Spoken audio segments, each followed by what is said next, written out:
요즘 전반적으로는 자산시장이 여전히 안 좋은 건 사실이잖아요. 병원 분위기는 어떤가요? 사실 저뿐만 아니라 네. 모든 정신과 의사들이 다 공감하실 것 같은데요. 저희 이런 얘기를 해요, 모이면은. 2022년 6월 이후로 대한민국이 불행해졌다. 금리 인상, 그리고 부동산 폭락, 주식장은 뭐 말할 것도 없었고요. 그리고 또 사람들이 돈 문제로 이혼율도 엄청나게 늘어났거든요. 그래서 이게 사회 전반적인 분위기가 굉장히 우울해졌고 네. 힘들어졌다는데 다들 동의를 하고 있어요. 그래서 그런지 최근에 제가 한 기사를 봤는데 2023년 1월 정신과 의사분들이 써낸 책, 펴낸 책이 6권에 달한다고 하더라고요. 네. 그만큼 지금 현 시점이 위로나 공감 이런 게 필요한 시대일까요? 정신과 의사들이 이렇게 많이 사람들이 찾고 있다는 것 자체가 사회가 우울하다는 거고, 그쵸. 이미 저희 대한민국 사회가 개인의 우울증이 아니라 커뮤니티 우울증, 그 집단 우울증의 시대에 접어들었다고 보셔야 될 것 같아요. 네. 그러니까 이게 어떻게 보면 코로나 시기를 지나면서 사람들이 알아버렸어요. 네. 넷플릭스랑 배달업체만 있으면 사회생활을 전혀 안 해도 내가 어찌어찌 살아갈 수 있겠다는 거를 알아보니까 이제 다른 사람들과의 대인관계를 그렇게 참으면서 억지로 간절히 하지 않아도 되겠다. 이걸 깨달아 버린 거죠. 와, 근데 저 너무 공감되는 게 사실 저는 요즘 코로나 이제 사실 거의 다 이제 풀리고 있잖아요. 네. 마스크도 해제되고 있는데도 그래도 요즘에 사실 넷플릭스와 배달 이런 거를 잘 이용하고 있는데 그렇게 되면 진짜 집 밖에 안 나가도 되겠다는 생각을 하거든요. 지금도. 사람들이 네. 더 이상 커뮤니티 활동을 안 하고 네. 오프라인에서 사람 모이질 않아요. 예전에는 정말 5인 이상 집합 금지 이것 때문에 안 했지만 그렇죠. 지금은 다 오픈됐잖아요. 맞아요. 그럼에도 안 모여요. 왜냐하면 사람들이 더 이상 필요성을 못 느끼고 와. 그리고 각자의 문제로 다 어렵다 보니까 네. 이 문제를 공유할 필요도 못 느끼겠고 공유해도 별로 자기가 원하는 피드백을 못 받겠다고 생각을 하는 거죠. 점점 외로워지고 네. 점점 개인화되면서 코로나는 끝났지만 정서적 거리는 여전히 남아있는 그런 시기라고 볼 수 있겠습니다. 어떻게 보면 코로나 블루의 후유증 같은 게 남아있다고 보시는 네. 거잖아요. 그렇죠. 근데 이게 결국은 우리 리오프닝을 하듯이 심리적인 이런 거리감도 다시 좀 회복이 될까요? 아니면 오래 유지가 될까요? 결국은 회복이 될 거예요. 굉장히 많은 사람들이 노력하고 있으니까. 근데 시간은 훨씬 많이 필요하다고 생각합니다. 왜냐면은 이런 집단 우울증의 경우에는 다수가 소수를 치료하는 거지 소수가 다수를 치료하는 게 아니거든요. 그러니까 예전에는 안정적이고 행복한 사람이 다수였는데 지금은 불행한 사람이 다수예요. 그러니까 이 안정적인 소수가 불행한 다수를 집단을 치료해야 되기 때문에 네. 저는 이 시기가 최소한 2년 정도는 필요하다고 봅니다. 2년이나요? 네, 그 집단 코로나 우울증, 집단 커뮤니티 디프레션을 네. 우리 사회가 그거를 회복하고 치료하는 데까지는 분명히 치료는 될 거예요. 네. 최소 1년 반에서 2년 정도 전문가들은 생각을 하고 있어요. 저도 방금 말씀해 주신 거 좀 공감되는 게 회사 생활 같은 거 하면은 그래도 싫든 좋든 부딪히면서 그쵸. 회식하면서 저 좀 힘듭니다 네. 이렇게도 할 수 있는데 그때까지 막 재택근무하면서 어떤 고충이 있는지 이런 걸 안 말해도 되고 또 말할 필요성도 점점 못 느끼게 되니까 이게 좀 심각해진 것도 있겠네요. 스트레스라는 경우는 결국 입 밖으로 꺼내서 아. 감정의 환기를 시키고 다른 사람들이랑 이렇게 티키타카를 해가면서 내 생각의 객관화를 시키고 그러니까 감정은 고여있으면 안 되거든요. 근데 자기 안에 계속 고여있고 이거를 대인관계를 하지 않으면 그 안에서 계속 부정적으로 계속 흘러가요. 그래서 이런 부분이 조금 우려스러운 부분이기도 합니다. 근데 제가 원장님께 오프 더 레코드 잠깐 들은 거는 국민 2명 중에 1명이 정신과 와본 경험이 있다 그러는데 이게 사실이에요? 2021년 통계 자료로 네네네. 정신과 외래 누적 환자 수가 네. 한 번이라도 정신과 외래에 와보신 분들이 2,200만 명을 넘었어요. 거의 절반이네요. 거의 절반이죠. 와. 이제는 정신과에 가는 게 더 이상 특별한 일이 그쵸. 아닌 맞아요, 시기가 맞아요. 됐는데 네. 이게 어떻게 보면 정신과의 문턱이 낮아지고 충분히 나 힘들면 갈 수 있다는 긍정적인 부분도 있지만 사실 그만큼 이렇게 숫자가 폭발적으로 늘어났다는 거는 대한민국이 정말 우울해졌다. 안타까운 현실이라고 생각을 해요. 제가 지금 이렇게 말씀을 듣다 보니까 사실 저는 이렇게 원장님 옆에서 간접적으로 상담도 받고 있는 셈이 되거든요. 그래서 너무 좋고 마음도 힐링되는데 이게 요즘에 챗 GPT 들어보셨나요? 네. AI. 네네네. AI 열풍이 불고 있고 막 많은 직업들이 대체된다 이런 얘기 나오는데 사실 저는 원장님 모신 김에 가장 궁금했던 게 사실 이거거든요. 챗 GPT가 이렇게 심리 상담 이런 것도 대체할 수 있을 것 같다 하는 생각도 들거든요. 그런 얘기 되게 많이 들어요. 네. 그 챗 GPT가 네. 심리 상담사나 혹시 정신과 의사를 대체할 수 있나? 전 있다고 봅니다. 네. 왜냐면요. 네. 이게 기계라고 착각을 하는데 네. 아니에요. 왜냐면 결국 사람이 만든 거예요. 그쵸. 굉장히 훌륭한 여러 심리 상담사, 정신과 의사들의 레퍼런스 자료를 모아서 결국 이건 사람이 만든 거고요. 제일 중요한 게 이건 저도 겪어봤던 건데 저도 우울증을 겪어봤는데 진짜 너무너무 힘들고 속상할 때 주변 사람들한테 미안해서 얘기 못해요. 아, 오히려? 네, 왜냐면 우울증이라는 건 한 번에 낫지 않거든요. 나 너무 힘들다. 이거를 100번 얘기해요. 나 좀 도와줘. 내 얘기 좀 들어줘. 이거를 하루에 안 끝나요, 절대. 저 같은 경우도 1년 넘게 우울증을 앓았고 주변 사람들한테 힘들고 붙잡고 어떻게 보면 약간 이건 표현 써도 될지 모르겠는데 징징거리는 게 100번 넘게 그래요. 근데 사람은 지치거든요. 들어주는 사람 지치죠. 그리고 나도 지쳐요. 아직도 내가 고치지 못했구나. 아직 똑같은 사람을 똑같이 힘들게 하는 내 자신의 모습에 스스로 지치는데 당사자도 힘들군요. 너무 미안하고 부채감이 든단 말이에요. 근데 AI는 100번이건 1000번이건 들어줄 수 있으니까 내가 미안해하지 않아도 된단 말이에요. 예. 이게 보통 감정 쓰레기통이다거나 기빨린다는 얘기를 많이 하는데 네네. 내 얘기를 들어주는 것만으로도 그 사람의 시간과 감정의 맞아요. 소모가 필요한데 AI는 우리가 그렇게 미안해할 필요가 전혀 없어요.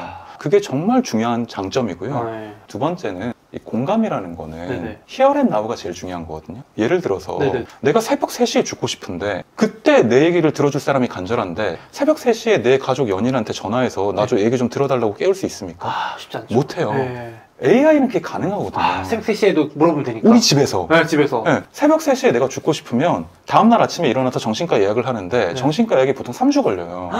그러면 내가 지금 죽고 싶은데 3주 후에 도움을 받을 수가 있단 말이에요. 그것도 문제네요. 예. 그러니까 바로 지금 이 시간에 그 새벽이든 언제든 24시간 네. 그리고 내가 원하는 장소에서 바로 우리 집에서 네. 내가 편하게 정말 잠옷 입고 받을 수 있는 정신과 상담은 지금 불가능한데 챗 GPT가 그 히어앤나우를 가능하게 해주기 때문에 저는 지금 당장은 무리지만 네. 조금 더 이게 발전하고 많은 정신과 의사나 심리상담사들의 어떤 빅데이터가 그 안에 녹아든다면 네. 한 5년 후에는 충분히 이게 사람의 역할을 대신할 수 있다고 저는 생각합니다. 다음으로 넘어가서 증시 얘기 네. 궁금한 거는 요즘 또 AI 테마주 이런 것들이 막 전 세계적으로 아. 급서기기도 해요. 작년, 재작년에 주식 열풍 이후에 좀 사그라들었는 줄 알았는데 언제 그러냐는 듯이 포모 다시 또 온다는 얘기까지 나오고 네. 있거든요. 이 부분에 대해서는 혹시 어떻게 생각하시나요? 제가 꼭 하고 싶은 말씀이 포모 증후군이 피어 오브 미싱 아웃이거든요. 네네. 다른 사람들은 저만큼 앞서가는데 나는 뒤떨어져 있다. 이런 열등감 때문에 주식을 하시게 되면 이미 뇌가 뜨거워진 상태예요. 시작 자체가 그래요?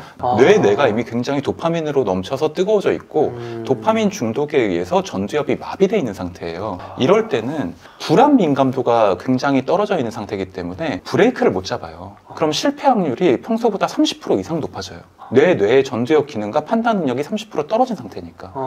무슨 말이냐면 주식이라는 게 굉장히 이성적인 작업이잖아요. 그렇죠. 특히 초보자들은 더 신중하고 객관적으로 이성적으로 해야 되는데 전두엽으로 주식을 해야 되는데 충동의 뇌인 변연계로 주식을 하는 거예요. 내 감정과 충동으로.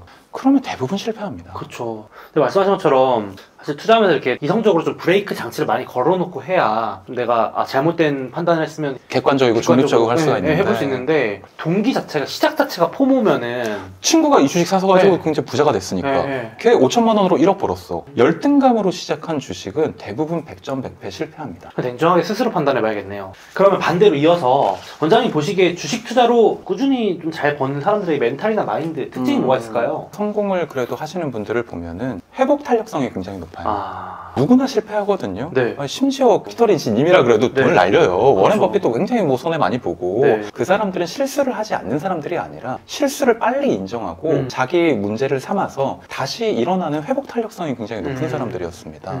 이런 사람들은 강박적이거나 완벽에 집착하지 않아요. 그러니까 자기 실수를 수용할 수 있는 유연성이 굉장히 높은 사람들이었죠. 그러니까 확실히 실수 안 하려고 실패 안 하려고 하는 게 아니고 할 수 있다는 걸 좀 받아들이고 털고 일어나려고 하는 그게 중요하겠네요. 예를 들어서 최근에도 이런 일이 있었죠. 네네네. 나스닥이 하루에 4% 떨어지고 폭락하고 이럴 때 성공하는 사람들은 6시간 안에 회복해요. 그러니까 계좌를 회복한다는 게 아니라 멘탈을 히어앤나우에 맞춰요. 어제 일은 어제 일이고 내일 내가 똑같은 실수를 하지 않으려면 오늘 뭘 해야 되는가 거기 현재 집중 모드로 빨리 전환이 된다는 거죠.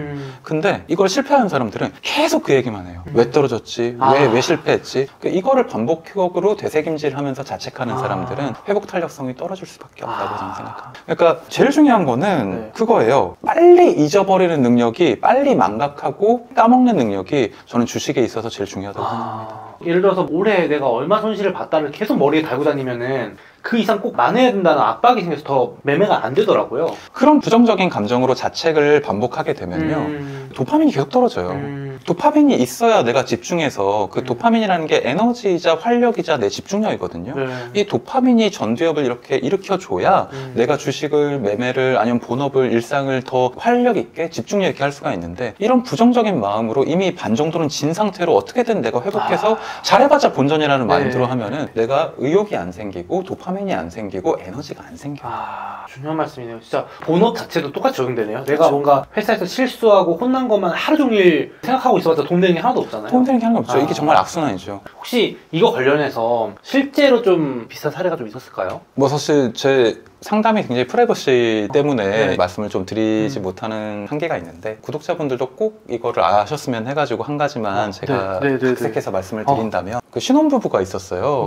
코로나 때문에 결혼이 되게 미뤄졌다가 부모님들한테 증여받은 돈으로 강남 아파트 전세를 구했어요. 7, 8억쯤 됐겠죠. 전세를 해가지고 살고 있었는데, 남편이 아내 몰래 전세금을 다 빼가지고 월세로 바꾸고 그거를 주식 TQQQ에 다 집어넣었었어요. 나스닥 3배 내버리지. 게다가 이 사람은 굉장히 성실한 회사원이었단 말이에요. 대기업 다니시는 분이고 아내도 대기업 커플이셨어요. 그래서 우리 남편이 평생 성실했는데 이렇게 전세금을 나 몰래 속여가지고 이걸 TQQ에 몰빵할지는 아무도 몰랐다는 거죠. 근데 이분이 TQQ에 들어간 시점이 작년 3월인가 그래요. 거의 고점에 들어갔네요. 지금 작년 고점 대비 거의 마이너스 70%거든요. 그래서 남아있는 돈이 거의 없어요. 근데 문제는 지금 집값이 많이 떨어졌잖아요. 그 아내가 이제 우리 전세 말고 전세 만기가 돌아오니까 집을 사자고 한 거예요. 그래서 그 전세금으로 더 보태고 이제 빚을 내서 집을 사자고 하니까 돈이 없잖아요. 그쵸. 그리고 지금 마이너스 70인데 TQQQ를 지금 뺄 수도 없잖아요. 다 들킨 거예요. 그래서 아내랑 엄청 부부싸움을 하고 이혼 위기에 거쳐서 저한테 왔어요. 다 들통나고. 그래서 난리가 났죠. 같이 왔어요? 혼자 왔어요? 같이 왔어요. 같이 왔어요? 네. 문제는 결과적으로 이게 사단이 나고 시댁에서 다 갚아줬어요. 날린 돈만큼. 이게 다행인 게 왜 아니냐. 뭐 시댁도 엄청 잘 사는 집이 아니에요. 시부모님이 자기 집을 팔아가지고 이걸 해줬어요. 불효까지 했네요. 근데 문제는 이게 어떻게든 해결이 된 거잖아요. 그 도박 중독처럼 내가 이렇게 해놓은 엄청난 실수가 어떻게든 남이 해결을 해줘버리면, 우리 가족이 해결을 해버리면 또 합니다. 또 해요? 이 사람이 이번에 싹쓸이를 샀어요. 싹쓸이요? 그 반도체 세배 레버리지. 반도체 세배 레버리지. 부모님이 해결해준 돈을 가지고 남아있는 돈을 어떻게든 긁어 모아가지고 또 빚을 내가지고 그 반도체 세배짜리 샀어요. 이 사람의 생각은 뭐냐면, 내가 지금 주식으로 4, 5억을 날렸는데 다른 우량주로 이걸 언제 사냐. 그렇죠. 언제 메꾸냐. 그리고 내 지금 대기업 월급으로 이걸 언제 메꾸냐. 이런 조급함에 빠져가지고 나는 어차피 주식으로 뒤가 없다. 싹쓸이를 또 샀어요. 그래서 한 번 용서를 했는데 또 실수를 하니까 아내가 이번에는 용서를 안 하죠. 그래서 저는 진짜 드리고 싶은 말씀이, 이렇게까지 크게 사고를 친 사람은 많지는 않을 텐데 5천만 원, 1억 이런 분들은 주변에 굉장히 많으실 거예요. 주식 계좌로 돈을 날렸을 때 계좌를 회복하는 게 시급하는 게 아니라 이 사람의 자존감, 자기 효능감을 회복하는 게 굉장히 중요합니다. 내가 모든 걸 잃어버렸다, 쓸모없는 사람이다, 이런 멘탈을 회복시켜 주려면, 내가 비록 주식으로는 실패했지만 본업으로는 내가 쓸모 있는 사람이다, 다시 일어설 수 있는 사람이라는 걸 스스로 깨닫게 해주는 게 굉장히 중요해요. 자기 효능감과 멘탈, 자존감이 회복되지 않으면 주식으로 계속 실패를 반복하게 됩니다. 그렇기 때문에 이 사람의 무너진 일상, 본업, 대인관계, 가족관계를 먼저 돌보고 먼저 회복시켜주지 않는 한 이 사람의 주식에 대한 실수는 계속 반복될 수밖에 없어요. 진짜 생생한 사례네요. 이게 남 얘기가 절대로 아니에요. TQQQ 그리고 SOXL을 2022년에 가장 많이 산 사람이 한국인입니다. 투기의 민족인가요? 투기의 민족이죠. 못 참죠. 도파민의 민족이죠. 약간 국민적인 성향이 좀 있는 거 봐요, 이게. 저는 이게 포모 때문이라고 생각해요. 근데 왜 우리나라 유독 이렇게 많이 올까요? 2022년에 사실 실제로 돈 버는 사람이 거의 없었어요. 그렇죠, 사실. 90%는 다 돈을 날렸고, 근데 SNS에 자기 외제차 자랑, 그 허세, 이런 걸 보고 나 말고는 다 돈을 버네? 이런 거에 착각이죠. 내가 뒤처졌다는 착각, 나 말고는 다 잘 산다는 착각. 실제로 아무도 그렇지 않아요. 실제로 돈 번 사람들은 1%도 안 돼요. 그런데 이거를 어떤 허세를 부리기 위해서, 아니면 자기 어떤 사업적으로 이용해 먹기 위해서 훨씬 더 확대 재생산을 시키는 건데, 관종들한테 취해가지고 나만 뒤처지는 게 아닌가, 이런 불안감이 2차, 3차 재난 실수를 만들고 있다고 봅니다. 그런 것도 좀 줄이는 것도 방법이겠네요. 그런 채널 자체를. 저는 그랬어요. 제가 지금 마음이 안정적이지 않고 솔직히 저도 지금은 괜찮은데 작년 여름 이럴 때는 마이너스 40%까지 갔었는데 꼴도 보기 싫었거든요. 그럴 때는 내 멘탈과 내 도파민이 이렇게 출렁거리고 있다. 이럴 때는 최소한 한두 달 정도는 SNS 디톡스 하시는 게 아예 닫아놓으시는 게 전 방법.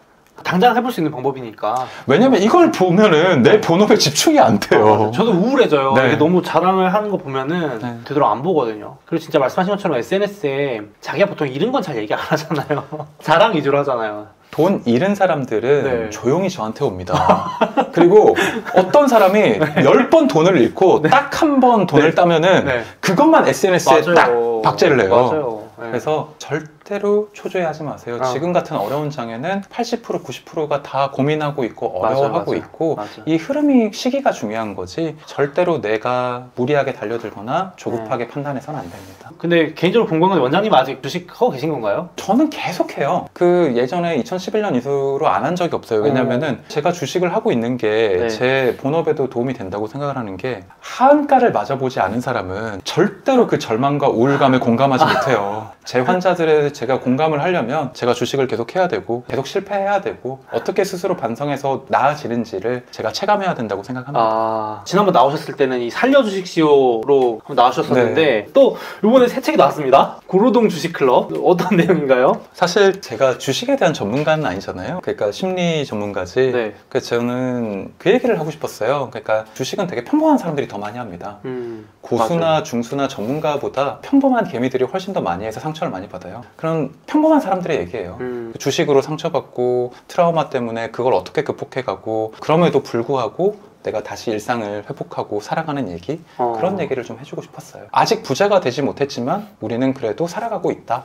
이런 얘기 하고 싶었어요. 저도 재밌고 막 공감되는 부분도 있고 그래서 마음 편하게 한번 읽어보시기도 좋은 책 될 것 같습니다. 고로동 주식클럽 관심 가져주시고 마지막으로 구독자분들께 이런 조언 드리고 싶다가 있을까요? 저도 그런 얘기를 많이 들어요. 인생은 속도가 아니라 방향이다 이런 말을 많이 들어요. 그 좋은 말이에요. 좋은 말인데 주식 투자를 할 때는 사실 방향이라는 게 굉장히 모호하잖아요. 저 같은 초보자들은 이거를 그냥 따라갈 수밖에 없단 말이에요. 저는 주식 투자를 할 때 성공 여부는 무릎이라고 생각해요. 속도도 아니고 방향도 아니고 무릎이라고 생각해요. 내 두 다리에 힘 딱 주고 한 걸음 한 걸음 무릎에 힘 주고 열심히 걸어가는 거. 너무 먼 미래나 이미 지나온 과거가 아니라 그냥 오늘 하루에 정말 두 다리 힘 딱 주고 열심히 한 걸음 한 걸음에 집중해서 투자하고 일상에 집중하시다 보면 우리 구독자 여러분도 그리고 저도 그리고 저한테 상담받으러 오시는 모든 분들도 분명히 좋은 투자자 그리고 부자가 되실 수 있다고 저는 생각합니다. 그래서 오늘은 연세범 정신과 박종석 원장님 모시고 얘기 나눠봤습니다. 오늘 나와주셔서 너무 감사합니다. 감사합니다.